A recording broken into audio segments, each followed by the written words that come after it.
with two. It's a mic. Can you hear me? Oh, I feel so special with this microphone. Okay, I'm going to see if I can successfully place this on my clothing. Ladies and gentlemen, can you hear me? Thank you. Thank you. And for my next trick, hello, welcome everybody. Really glad you are all here. I'm going to set these down this way. I'm Ethan Delavan, board president for the MLCC, and I've been involved with the MLCC in a few different ways over the years. Once I kicked the kid out of the house, then I had a lot more free time to dedicate to stuff like this. I've been in the neighborhood for just over 20 years now, right a block away from Olympic View. My kid went here. So I do feel really connected, really involved in the neighborhood. So happy to see so many people out tonight. Really thank you for coming on this oddly blustery Seattle evening. And we got an amazing group of people lined up for you today. I'm especially excited about what you all said about your vision for Maple Leaf, which is coming toward the end of the evening tonight. Okay, so we'll talk a little bit about volunteerism and the committee structure for MLCC itself. We're going to get to talking about summer social, which I hope everybody is looking forward to as much as I am. I'm already planning my headgear for that, so that's coming up. And then movies at the Tower, a quick update there. Silent Book Club, if you haven't been, that's a lot of fun. And then Friends of Maple Leaf Park are here, going to say a few words, yeah, and math and stuff. I saw you, yes. And then we'll hear the main event neighborhood survey update. A lot of great insights and more questions from that one. Then we'll wrap up and have any conversations, and that'll be that. Okay, I've been told to remind you that the bathrooms are right back here if you need them. In the unlikely event of a water landing, exits are located over each wing and at the rear of the aircraft. Okay, anything else I should say by way of introduction? I'm trying to get you to do my job for me here, people. Okay, cool. Okay, so I'm going to talk a little bit. A lot of you have been to a lot of these meetings, but I just wanted to talk a little bit about what the Maple Leaf Community Council is and what it isn't.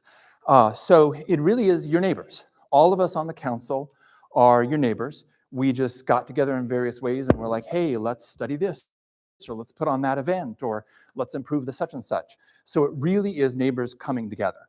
We're not a service organization, right? It's like we don't have a job that we have to do or clients that we serve. We serve each other. And we're not a political organization. So we don't have a vote on city council. We don't have a particular governmental structure that we plug into. Does that make sense? We do informal events.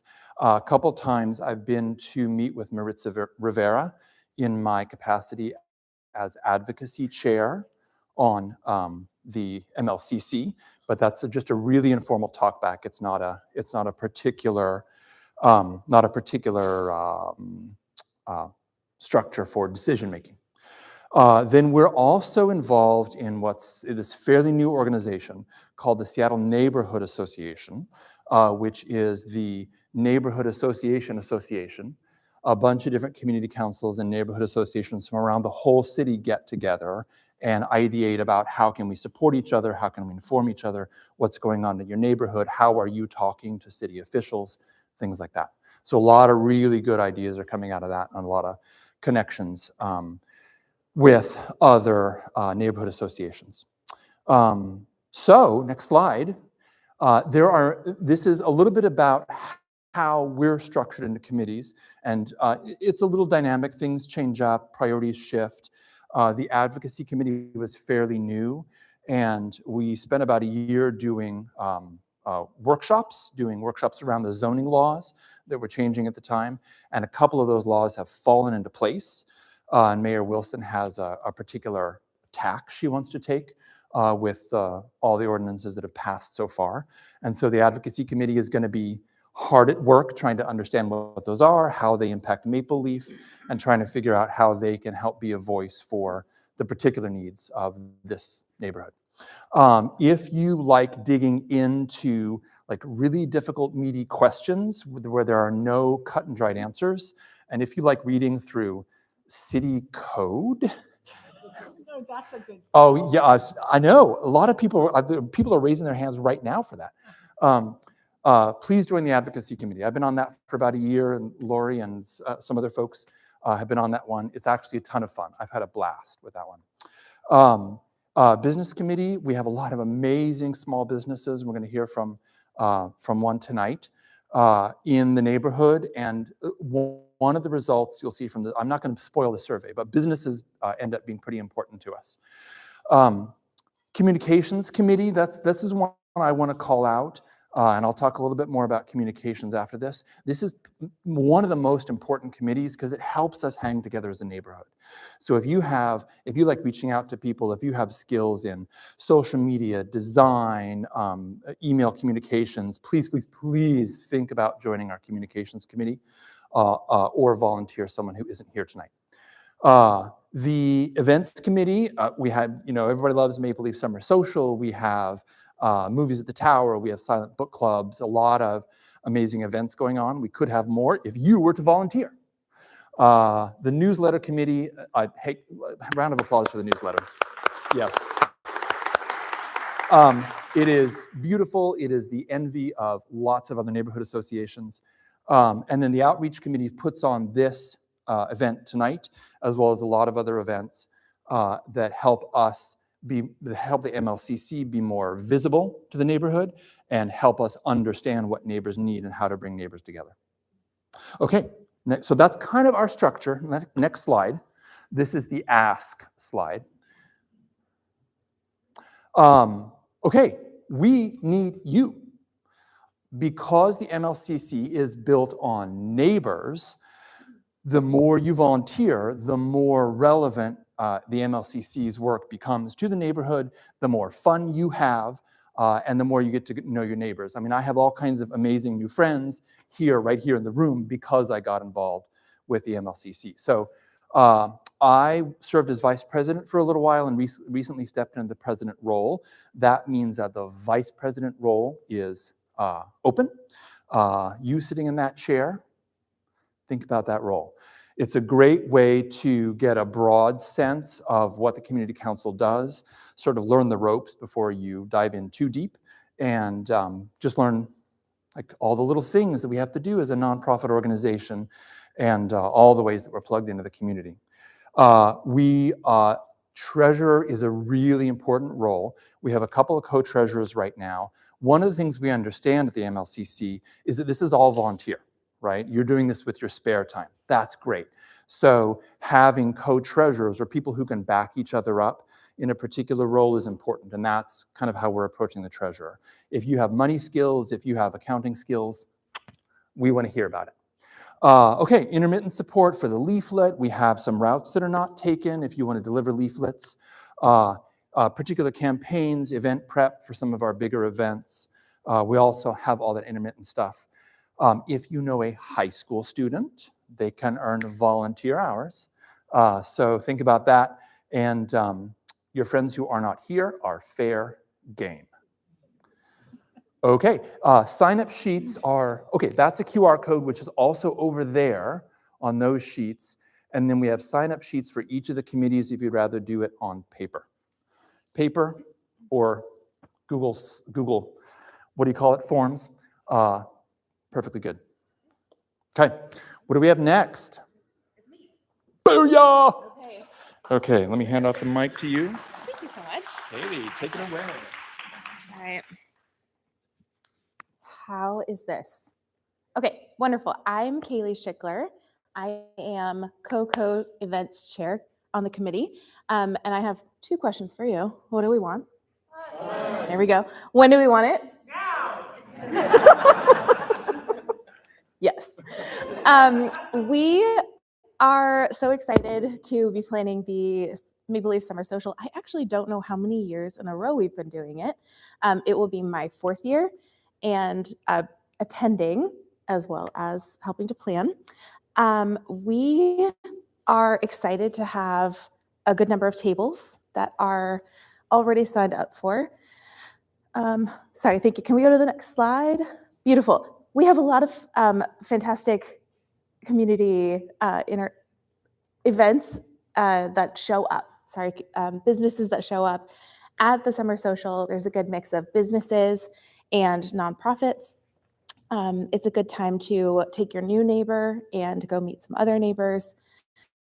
Let's see, it's going to be at the lower level of the park by the playground. So if you've been, it's just a smattering of children running free and adults following them and dogs licking up ice cream. May I have the next slide, please? Thank you. We have 36 tables that are sponsored. It's all in a circle, fantastic. And we've got one spot remaining. So if you are a business and you would like a spot, okay, fabulous. Come find me after. We will get you signed up. And really happy to report that the Summer Social is hosting 13 nonprofits within that mix.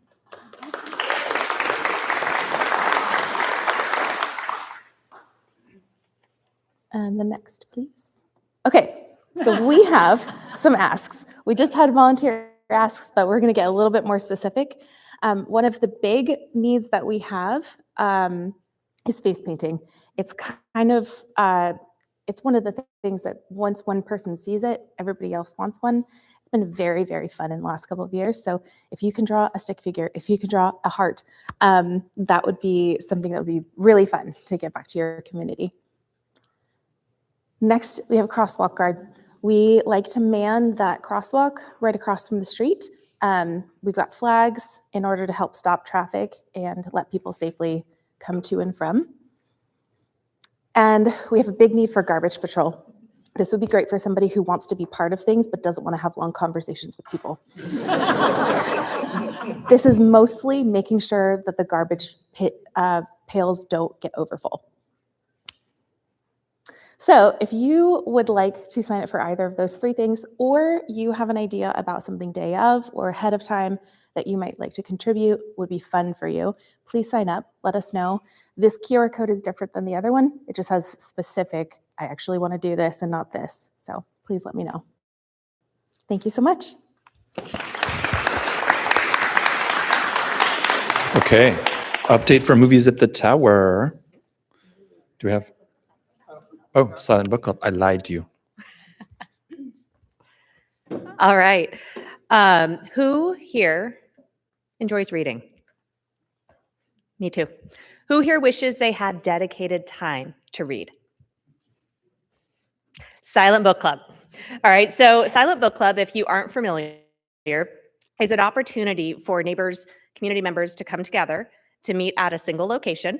Our main place that we meet is the Watershed Pub. They have provided us their mezzanine layer, and we meet, we mingle, we order some food and drinks, and then we do an hour of silent reading. Just like in school, it's dedicated, there's no questions, it is your reading time, and you are not only reading, you're spending time with your community, right? And you're meeting new people, and we talk about books, and we share our recommendations. The stack on the bottom, we take a picture at the end just to see what everybody is reading. You can see in the attendee, we do have a lending library. It's right on the end of that table there. Come without a book. If you bring a book you hate, we probably have one that you're going to like a little bit more. We are currently meeting the third Sunday of every month. It is from 3 to 5 p.m. We're also hoping to do some pop-ups and other collabs with other businesses. We've done one so far with Woven Yoga. They invited us in and took readers through a bunch of positions that were very comfortable to hold for 5 to 10 minutes and read. And it was a lot of fun. So I think we're going to do another one this summer. We're also looking for other businesses that might want to collab and bring a group of readers in. And we're probably going to do some pop-ups at the park when the weather is nice. We did one last year. It was a lot of fun to just be out in nature, looking at our beautiful views that we have of the city and the mountain and our book. So I hope to see you all there. Okay, do we have someone from Movies at the Tower here? Yeah. Oh, yes, of course. Thank you. Can you hear me okay? Okay, I'm Rebecca. I'm going to speak on behalf of Billy Thompson, who, with an amazing team of volunteers every year for the last, I don't know how many years, it's been Movies at the Tower that we've had, 3 or 4. This year, he is just one person like we all are, and we are just going to be doing one movie this year. So one movie night, not 3 like we've done in the past. The date is, was there a slide for movies at the Tower? I'm the one who put this together, so it is on me that it is not in order. That's okay. By the way, I just want to call out that we have an amazing website, thanks to our former president, Alex. And any information about these events you can find on our website. So you don't have to necessarily note it all tonight or get all this information. It's all there. So Movies at the Tower, I can tell you the date this year. It is August 8th. And the Watershed Pub and Kitchen is doing the beer garden. There's going to be food vendors like we've had in past years. It's going to start a little earlier, so be it a little bit longer with live music. And there's also going to be trivia and prizes again. Okay? Yay! So bring your blankets, hope for good weather, and we'll see you there. Thank you. Okay, I want to welcome members of the Friends of Maple Leaf Park up. I don't know if we have or haven't had you in the past, but thank you so much for making the time tonight. Thank you. All right. Can you hear me? All right. I'm Rob Stevens. Don't have much to update folks on, so hopefully you might have some questions. But we're not doing too much this year. But the big news for us is we have been featured in a new book, Seattle Field Guide. I'm quite proud of this. This is quite a feather in our cap because when we started as a group in 2020, I felt like the park was just kind of run down, and I just wanted to bring a little bit of nature into the city. And so we did. So I thought I'd read the first 2 sentences of the section on Maple Leaf. The upper section of Maple Leaf Reservoir Park is an increasingly exciting place for naturalists to bird, butterfly, watch, and botanize. That's thanks to volunteers who toiled to develop a more biodiverse habitat in the park. And I mean, that's a big, yeah. There's a number of volunteers that I see here tonight, so thanks to you that are in here. Hi, Pat. Jesse, thank you. And Penelope and Chris and Charlie back there. So that's quite a feather in my cap. Let's go on to the next slide. So I do kind of want to return to what it was. The upper park was reconstructed in 2013. And by 2020, it had kind of been run down. There were big blackberry piles in all of the rain gardens. Boy, I was really depressed when I went up to the park. And so I decided to reach out to the city and say, hey, you guys should do something about this. And maybe you could plant some wildflowers out in the meadows. And they said, oh, yeah, you should do that. So we did gather up a whole bunch of volunteers. And over the years, we've had 2 different grants where we planted bulbs in the meadows. And that also paid for some restoration of the forested area on the slopes. But we are going to have another planting party this fall. You can go on to the next slide. I have ordered some plants for this fall, but I am needing to buy some more. I've ordered things like perennials, wildflowers, but I have not ordered any bulbs. So if you're interested in more bulbs, I am looking for more donations. Our budget is, we're out of money at this point with that first order. So we are hoping to raise some more funds. We did do a Give Big outreach, so hopefully we're gonna get some money out of that. But that hopefully will pay for more bulbs. We are going to have a work party probably in October. So we advertise that on either Instagram or Facebook, or I also send out emails to everybody that is on our web list or on our email list. You can come back and let me know if you're interested in participating in that. Or we actually have a small group of folks in the neighborhood that do makeshift work parties on a roughly weekly basis. Chris is involved with leading that. So if anybody is interested in being involved on a weekly basis and just going out and weeding and yeah, it's just basically looking after the park on a weekly basis. Chris is happy to take your email for that. But please use the QR code and donate for more bulbs soon. All right? All right. Do you have a question? Yeah. Yeah. I'm trying to park almost every day. Can you hear me? Yeah. Absolutely love the park. Thank you. So I have a question. As a community group, what happens if suddenly we have a large homeless contingent move into the park? And let's restate the question. The question is, what happens if we have a homeless contingent there? And it has been an issue in the past. Basically, we let the Parks Department know. I don't know how the new mayor's office is dealing with things, but I know the prior mayor was very responsive and yeah, took care of things pretty quick. But we have had tents.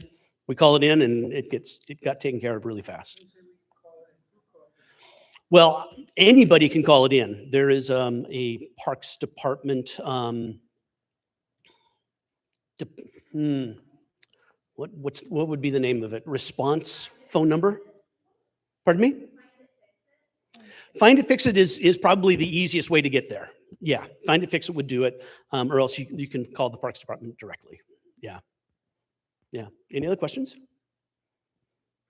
Yeah. How much money are you looking to raise to get more of the bulbs? Bulbs cost about $2 a piece. So every one of those Camus bulbs that are out there right now, how many Camus bulbs do you want to see out there? Multiply it by 2. Yeah, we just spent about $1,000 for the perennial wildflowers that we're going to be planting at our work party in October. So, boy, I'd love to get $500 more for planting bulbs and onions. We also plant wild onions up there. Yeah. Restate the question.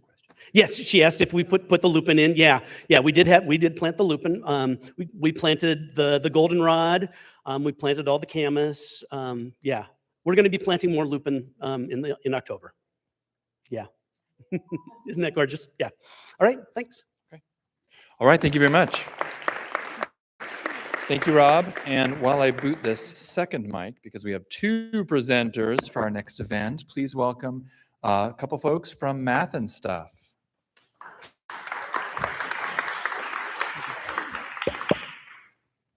Hi, I'm Sam. You've probably seen me working at Math and Stuff before. We live in the little yellow house over on 90th. If you haven't been there before, we're a toy, game store, and educational resource store.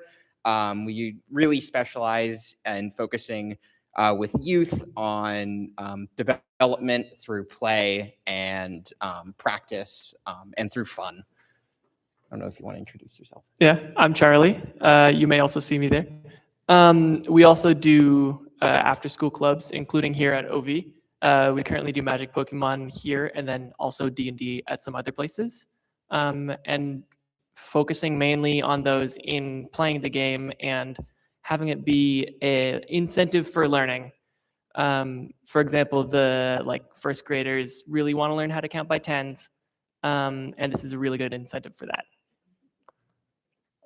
In terms of community events that we do a puzzle swap once a month on the second Sunday of each month. It's totally free. You can come in, turn in your old jigsaw puzzles. There's a bunch of lovely folks who bring in their old jigsaw puzzles. You can swap them around, take as many as you want, leave as many as you want. Everything that gets left does get donated as well to either homes or ICE detention facilities or other folks who have a use for puzzles and the enjoyment that they bring. We also do a youth league for Pokemon on Saturdays, and we do some magic events throughout the week as well, along with youth D&D on Tuesdays and Wednesdays. We've got a Lego build coming up, if anybody wants a unicorn.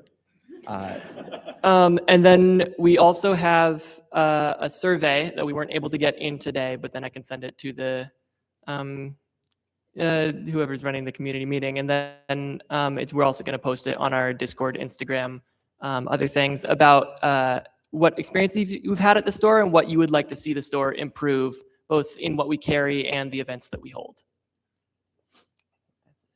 And that's about it. Yeah. Thank you.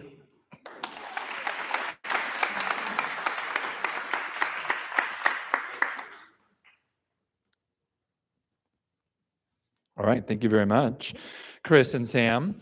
Okay, so now and Lori, we're ahead of schedule. So we've got plenty of time to kind of take our time on this. We're going to talk a little bit about the neighborhood survey. Raise your hand if you saw the neighborhood survey. Oh, okay. I thought we would have a nice dense population of people who've seen it. This came out, this was a project of the advocacy committee. So what you're seeing here is like real output and amazing information that came out of our work. And I think we went through like 6 iterations of the survey draft, and then Danny took it and brilliantly put it into Qualtrics, and then that's what you all saw. And then Danny got to meet with Heidi and Lori when I couldn't make it, and that made me really jealous, and come up with what we're going to hear today. So this is what y'all have been saying, and we're also going to publish it in the leaflet coming up. Is that right? All right. Please welcome Lori. Hi. Okay, let's see if I can do this. There we go.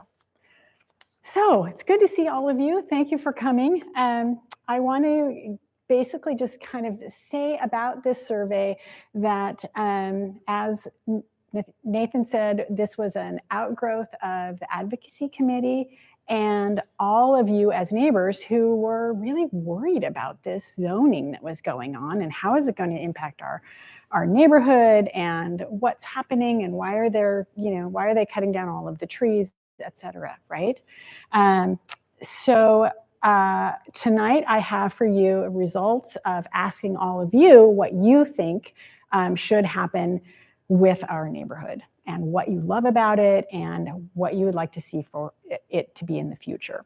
The results of this survey, what I'm showing you tonight is very top level. We've just gotten back all of the results. We're starting to pull it all together. We're going to do a more in-depth analysis in the next few weeks. You will see some of that information published in the leaflet, and then we will also have the full results of the survey on the Maple Leaf website. So just know that this is top line view. So next slide. For those of you who were not intimately involved with all of the planning that went into this, I wanted to give you a little bit of background. So the One Seattle plan was something that the city of Seattle put together as a result of a mandate by the state that said cities of certain sizes, and of course Seattle is one of them, big cities, need to increase housing opportunities, and that means more density and it means more affordable housing, right? Because it's expensive to live in Seattle. And this was put together, like I said, it was a mandate by the state. And in particular, House Bill 1110 was one of the pieces of this mandate. And that essentially got rid of single housing zoning. So that doesn't exist anymore in the city of Seattle. And it doesn't exist in cities, large cities throughout the state. So that's a state thing. So the city had to go, okay, the state told us we had to do this thing. Now how are we going to do it? And so they put together the One Seattle plan and they put it out there for people to look at. And wow, was there an uproar. People were just like, you're going to do what? And what can you what? And what about this? So we heard you, we listened, and we started we made a plan to develop these workshops. So we had, I think there was a grand total of maybe 10 workshops that we did. They started in February of 2025, and we had a really remarkable turnout of people there. It wasn't as big as this group, but I think probably our biggest one, we had 20 to 25 people. And we started out really broad. We wanted to just hear from you what your concerns were, what you love about Maple Leaf, the things you'd like to see that would be better. And then as we had more and more meetings, we honed in more and more about what can we create that are actionable plans? How can we take all of these things we've heard from you and try to create something that we can tell each other as well as tell our city council? Here are the things we'd like to do. And we got to a certain point, we thought, you know, this is all fine and good that we as this committee decide what we think Maple Leaf wants, but maybe we should actually ask Maple Leaf instead of just deciding that we know. And by the way, let me back up just a little bit to say one of the things that was the most gratifying about attending these workshops for everyone involved, I think, to a person, were two things. One, we got to meet a whole bunch of more wonderful people who live in our neighborhood, truly good folks. And number two, we weren't as far apart as people thought.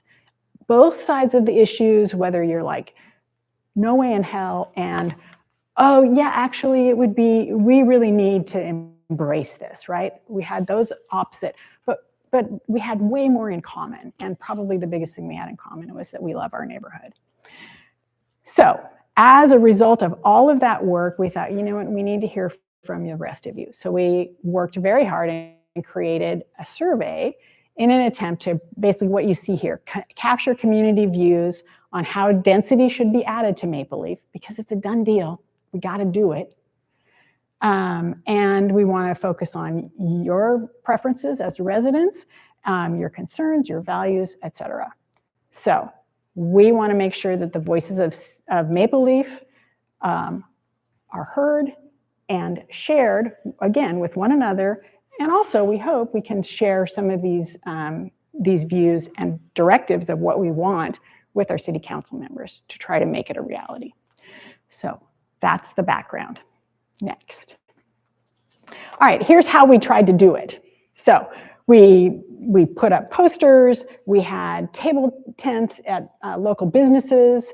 Thank you for those of you who were willing to put those on by your cash wrap.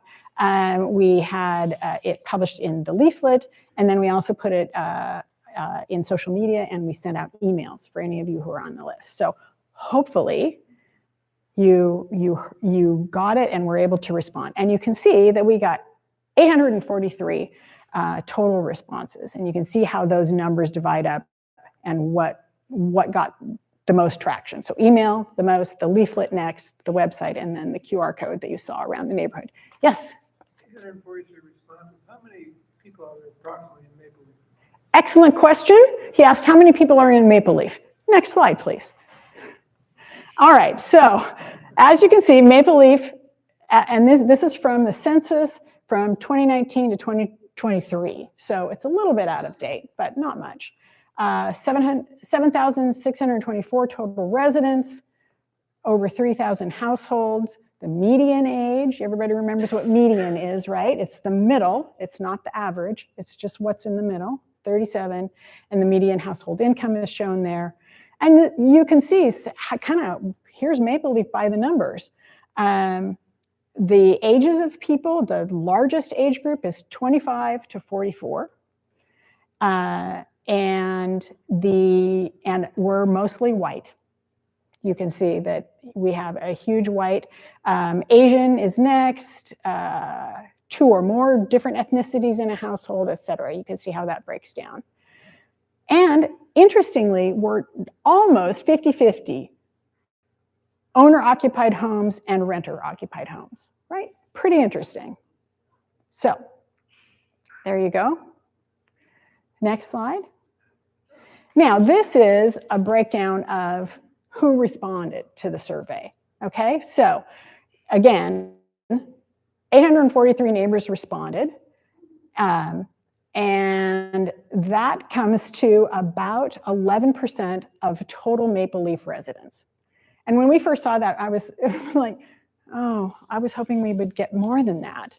And Danielle, our wonderful statistician on all of this, basically said, no, you don't understand. People who do surveys regularly say if you get between 5 and 10%, you're doing great. We got 11, so it's not so bad, right? And then you can see how it breaks down. Partner or spouse, no kids is the largest percentage of the respondents. That's not of Maple Leaf, that's just of the respondent. Partners with kids under 18, et cetera, et cetera. And we also, the little asterisk at the very bottom, it says, this does not include 2% of respondents who indicated they did not live in Maple Leaf, right? Which makes you go, that's weird. Why would somebody who doesn't live in Maple Leaf do this? Okay, I know one of them. It's my daughter. My daughter grew up in Maple Leaf. My daughter has lived abroad for 12 years. My daughter is moving back and she's going to live in Maple Leaf. So I said, you could do this. And she says, I'm totally on this. So she was one of that 2%. I don't know who the rest of them are. But anyway, so there's potentially legit reasons why somebody might answer the survey, et cetera. These are interesting. So let's continue along the bottom and I'll go back up to the top in a minute. So you can see how long have they lived in Maple Leaf.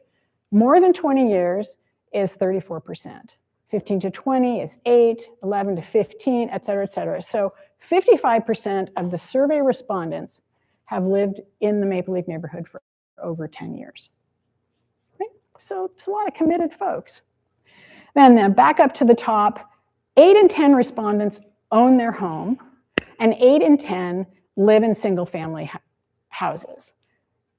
Now this is a little, it feels like it's skewed, and it kind of is, because think about the people who really care about what's happening here or are the most impacted are people who probably own their own home in single family. We have our population is in fact almost 50-50 owners to renters.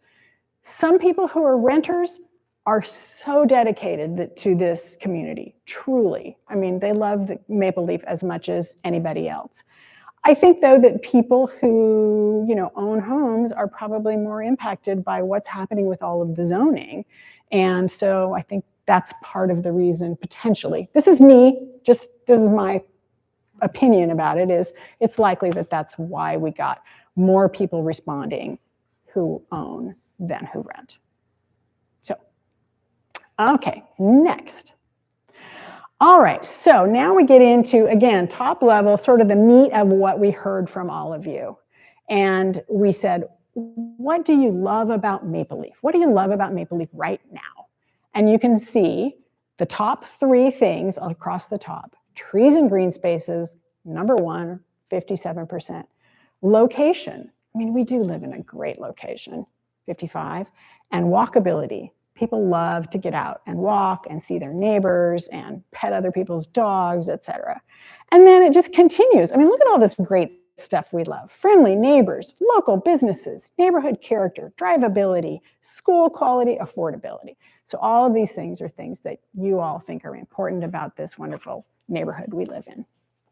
Next. Okay, so this is about local businesses. And this was kind of thrilling, honestly, to see that 84% of the respondents agree that a healthy local businesses are critical to making this a livable neighborhood, right? And almost the same number of people said local businesses are what this new neighborhood center, which I didn't touch on, I'm sorry, but this new neighborhood center needs the most. The neighborhood center is basically an area that's been designated by the city to be like, here's where we think the tallest buildings can be and where there will be a combination of probably apartments and businesses that will serve this neighborhood, right? And then you can see here's what everybody said they wanted most from the neighborhood center. Local businesses, pedestrian and bike streets, a grocery store, wouldn't that be something? More trees. And then all of this other stuff, I thought it was really interesting what residents wrote in. Almost all of these things have to do with food. I don't know, we just like to go out and hang out with friends and, drink coffee and eat snacks. So restaurants and cafes, coffee shops, ice cream shop, community gathering space, grocery store or a bodega, wine bar, pub.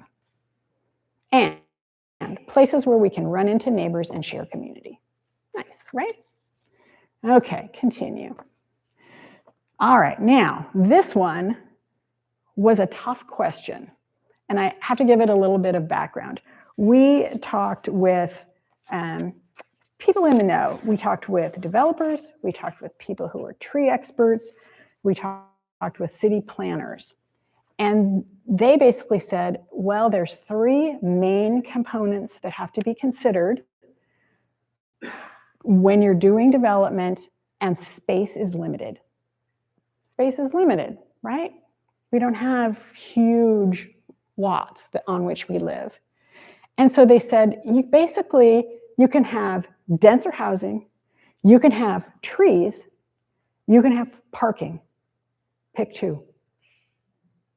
Pick 2, because one is opposite of another. If you have lots of housing, you're going to have fewer trees or fewer parking. If you have lots of housing and lots of parking, say goodbye to the trees. If you have lots of housing and lots of trees, no parking, right? So we asked you to pick what's number 1, what's number 2, and what's number 3. And even though we all wish that there was more parking in Maple Leaf, particularly with more people coming in, it lost.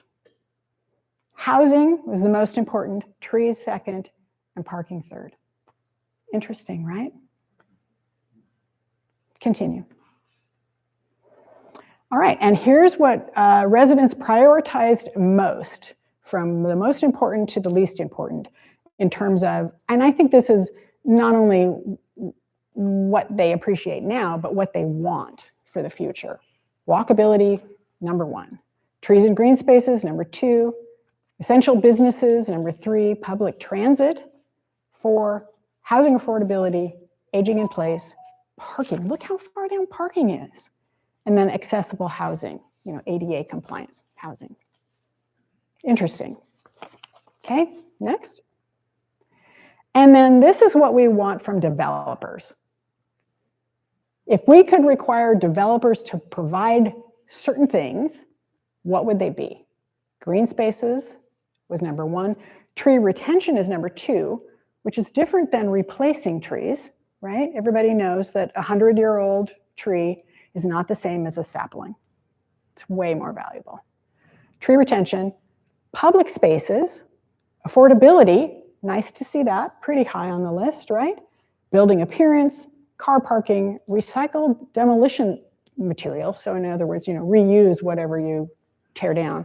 It's hard to do, but accessibility, and then bike parking. Bike parking's at the bottom. There you go. Next.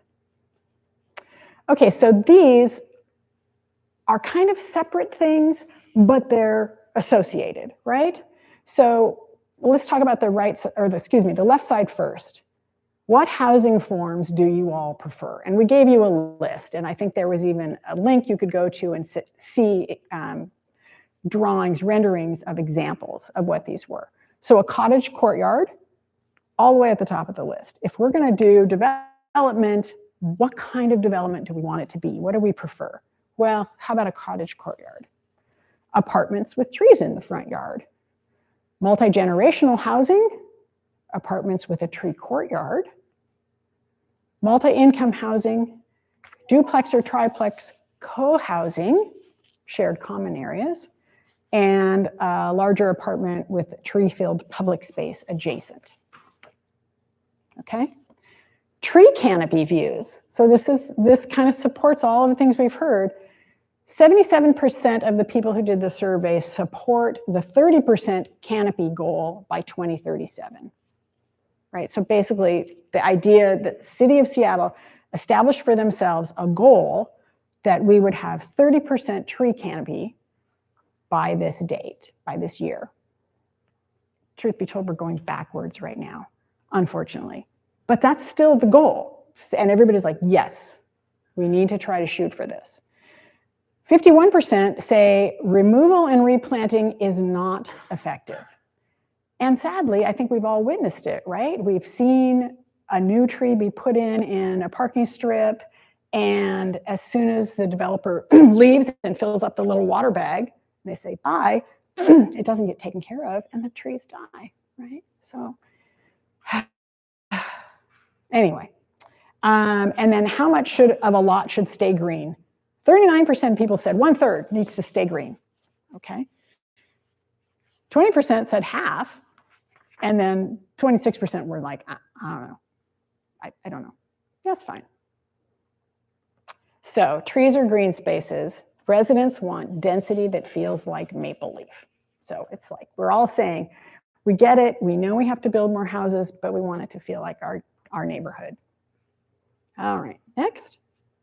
Okay, so here's sort of our top line summary that we put together as a result of what we've learned so far. Number one, density is okay, but do it with trees and green space. And as you've already seen, housing ranked number one priority for space trade-offs, but 77% want the 30% canopy goal met. 51% don't trust removal and replanting trees, and tree retention is the second thing residents want to be required of developers. Okay. Second thing, build what residents actually want.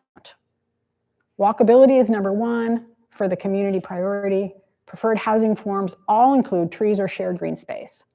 Affordability matters most to those considering building ADUs. So that was another thing we looked at, was if you could build an ADU, what are your priorities? And the biggest one was affordability, making something that's affordable. All right, number three, local businesses and the neighborhood center. Local businesses are really important to all of you, and I agree. 84% say businesses are critical to livability. 81% say that they're what the neighborhood center needs most. And then they specifically want restaurants, coffee shops, gathering spaces, and a grocery store. And then last, parking is the lowest community priority. Deprioritize it, is what it sounded like to us.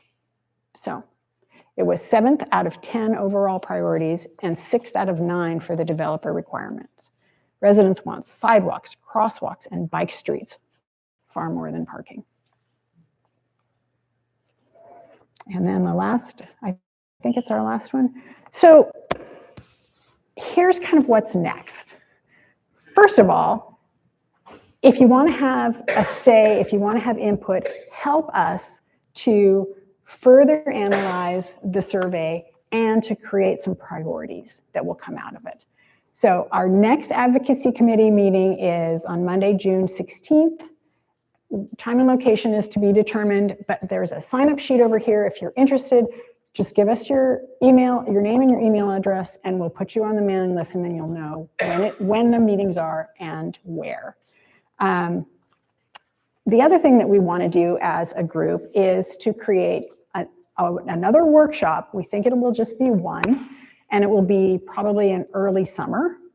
And that is to take all of this information and as a group, decide what our priorities are. You saw what we saw from the survey, but we want to know, okay, yeah, and now what, right? We want you to say, yes, that is a priority. So what do we want to do about it? What do we want? We want to actually be able to meet with our city council representatives and tell them what it is we as a community want and need. And then we also want to give something to them that says, this is how we want to proceed. We want you to be active, and then we as a community want to be active. So we need your help in figuring out what are those priorities and how do we make them actionable. So again, if you put your name on the list, we can send you information about when that's going to happen. So I guess all I have to say is thank you for all of the people who took the time to share your opinions and questions. Yes, Tracy. Tuesday, June 16th. Ah, thank you. She's noticing that we have the wrong day. It's actually Tuesday, June 16th. Thank you. Does anybody else have a question? Yes, sir. I noticed you said you had neighborhood center up there quite a bit. Where are the neighborhood center? Oh, the neighborhood center goes from 5th, no, yes, From 8th, it's between 12th and 8th, from 90, let me think about this, 92nd down to 85th. that's what the city has designated as our neighborhood center. And within that neighborhood center, buildings could be as tall as 5 or 6 stories. 5 stories. Yeah, and there's a little cutout in it for the park. So Right. the park can't get built on, so it's kind of a little bit of an L-shaped space. Yeah. Excellent question. The boundary of Maple Leaf is the question. The boundary of Maple Leaf is 75th on the south end, and it's sort of shaped like this because it's 75th, it's Lake City Way on the east, and it's the freeway on the west, I believe. And it goes as far north as 105th, is that right? North Gateway. North Gateway. Okay. Yeah. Yeah, and that down there where the beaver pond is and where the apartments are, we also distribute the flyer, the leaflet down there as well. Yep. Even though it's a little bit of a contested zone. We adopted them because they Yeah. didn't really have anyone. Same with, actually, we also adopted the tiny little street that is on south of 75th. You know that little curved street that goes around right next to the freeway entrance if you're going south on the freeway? Yes, where the little park is. We affectionately call that Banner Island, and we adopted them because they're technically part of Roosevelt, but really, so they're ours too. We delivered the leaflet there as well. Yeah, we've also laid claim to Project 9. Oh yeah, that's true. They're very good to us, yeah. All right, any other questions about the survey? Any that I might be able to answer? I can't go into depth because we still are doing the analysis. Yes, sir. How much more of an ability is there to influence the One Seattle plan? Okay, great question. How much more? How much more of an ability is there to influence the One Seattle plan? How much ability do we have to still influence the One Seattle plan? Great question. That was one of the core questions that we gave to ourselves on the advocacy committee. And so that's one we're continually answering. Right. I would say big picture, not a lot. It's pretty much a done deal. However, they haven't put together any parameters in terms of how they're going to exactly do this, right? There's not a lot of community planning that's happening. And so that's what we're trying to influence by getting all of your input and then by trying to prioritize what we think is most important for our neighborhood so that we can then hopefully shape what that planning becomes. And I will say when I got a chance to meet with Maritza Rivera, and she represents that sort of southern sliver of Maple Leaf, she was very interested in these results. And that was one of our motivations for creating this survey, is that then we're standing on a foundation. Yep. We're just not just the loudest voice in the room. We really have the numbers. And so the city is actually interested in this kind of information to help influence their own decision. Also going to hire someone, right? A community. We have budget to hire. The city has budget this year to hire one, I'm not sure the title, but a community advocate, for lack of better words, who will be really involved how the One Seattle plan gets implemented. So hopefully that will happen soon so that we can share this with them as well. Yeah. Yes, ma'am. I'm trying to project my voice, so coming can't hear me. But it's not a question as much as an observation. What was the percentage of respondents who were private or single-family homeowners? So the question is, what is the percentage of respondents that were single-family home owners? Was it like 9%? It was high, yeah, it was in the 80s. Yeah, 8 in 10 respondents own their own home. And the 8 and 10, I believe, is even if you own a condo. So Yes, yes. So Yes, not yes, it's necessarily not- a single-family home. It also could be two people living in the same home. Oh, that's true as well. It also, could be 2 people living in the same home or more who did the survey. So it but I'm- skews a bit. So they're homeowners, not necessarily single family homeowners. Right. Correct. So my observation was going to be around parking and how parking was not a priority for those who are homeowners, probably because they have garages, driveways, and whatnot. It's But very for those who possible. don't live in single family homes, it is a huge concern for us. And you couldn't reach us because we live in secure buildings. Right. So the comment is that parking is going to be much more of a concern for folks who live in condos or apartments and don't have their own off-street parking. Correct. Yeah, thank you. Yeah. And thank you for pointing that out. One of the things that we struggle with delivering the leaflet to apartments is that often, most of the time, we don't have access to it, right? Understandably, it's a secure building. It should be a secure building. But what we really need is somebody who lives there to be willing to say, no problem, I'll take some. And even if it's just put them on a counter in the mail room, I mean, if you want to deliver it to everybody's front door, fabulous. But if any of you live in apartment buildings and would be willing to fill that role, we would greatly appreciate it because, yeah, you're getting left out because we can't get to you. Yes, Yeah. Rebecca. Along those lines, there is a final slide that shows the unclaimed routes and apartment buildings. Ah, Yeah. great. Yeah, Great, great, we'll great. hit that one at the end. But if you are in an apartment building or a condo building, if you know someone who's in a condo or apartment building around Maple Leaf, the newsletter is one of those signups over here. And there's also a way to volunteer on the Maple Leaf community website too. Yeah. So yeah, thank you. That's a good point. Yes, ma'am.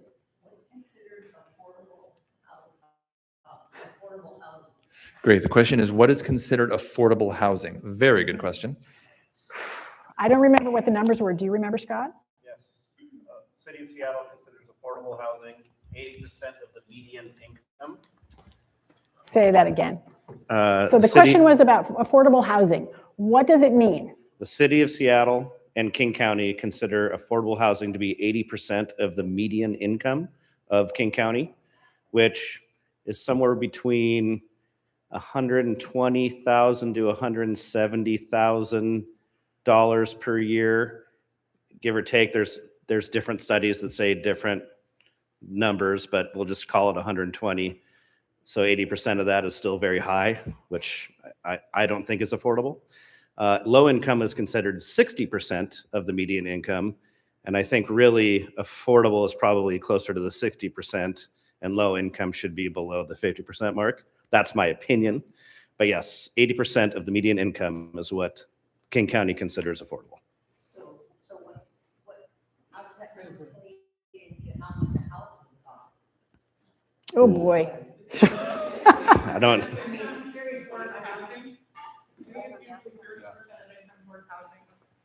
So the question is then, how does that translate into the affordability of a particular house or a particular condo? Yeah, absolutely. And Michaela's pointing out that generally speaking, folks should be spending about 30% of their take-home pay on housing. So I'm not that good at math up here, but yeah, yeah. So I'm thinking in the like So if you made $90,000 a year, $30,000 a year in housing costs. $30,000 a year would be your housing costs. Just a considerable amount. Yeah, and then if you have a 15-year mortgage, you might multiply that by 15, things like that. The numbers start to get there's so many contingencies there. It's hard to alight on a number. There's just some of the places that are being built around are being sold for over millions, and I'm going, who can afford that? Right? Yeah. Yeah. So the comment is that a lot of the new construction that's going up will go for over $1 million. And that's one of the things we discussed a lot. So if you'd love to join advocacy committee, list is right over there. Yeah. I just wanted to offer a point of clarification. The city's affordability index is based on qualifications for getting into the affordable housing, which is like a specific program. Okay. Yes, the number that friend over here gave us for the 80% of the median income. That is in relation to a program that the city has for affordable housing. So while we're thinking like the affordability of housing, that number relates to affordable housing program. So as you can see, lots of concerns. We're not going to be able to fix all of it, but we will do our very best to address as many of your concerns as we can. So that's why we're here. Yes. I was just wondering if the One Seattle plan, if it designates a certain amount of rental versus like if a property, what is there a percentage of rental units opposed to someone like property that is being purchased? You mean to build, for the developers to build, to increase density? I If don't know the w- answer to that. The question is whether the One Seattle plan mandates that a certain number of units need to be rental units versus purchasable units. Okay, that's a great question. I don't know that off the top of my head either, but the advocacy committee sign up is right over there. All right, well, thank you again for everybody who contributed to the survey, and I do hope that you will continue to be involved, help us help you. That's it. Yeah. Okay. If you were, okay, can I shut off a microphone and talk at the same time? If you were on advocacy committee, please raise your hand. So thank you all very much. There was really, really amazing work and a lot of fun. I learned a tremendous amount. Thanks again to Danielle who put all that stuff together. It's tremendous effort. So thanks a lot. Okay, just wanted to reiterate, we have a whole bunch of signups over here. I hear them calling to you right now. I'm gonna go give them the microphone. Big thanks to our business sponsorships as well as the sponsors of the leaflet. Couldn't do it without you. So big thanks to those folks. Do we have another slide of sponsors? And these are summer social sponsors, we have, as well as folks supporting movies at the Tower. Okay, here is the another volunteer. If your phone is telling you you don't get enough steps, here's your chance. And this is where your high schooler comes in and you're like, okay, you get out of the house and deliver those leaflets. So again, the sign up one of the leaflet signups is over here. Alex has put together a great online database of these where if something comes up, you can hand it off to someone else and they can pick it up in your stead. So, and that is the envy of community councils all over the city. Okay, we have anything else? That is it. All right. Thanks for coming, folks. We'll hang around. And are there more cookies? Okay. It is your responsibility to get rid of all those cookies before you leave. We also have a lot more sodas. I do not want to take that much soda home. Thank you all for coming. It's great having you here, and it's always fun putting these on and getting to know our neighbors. Have a great night, everybody.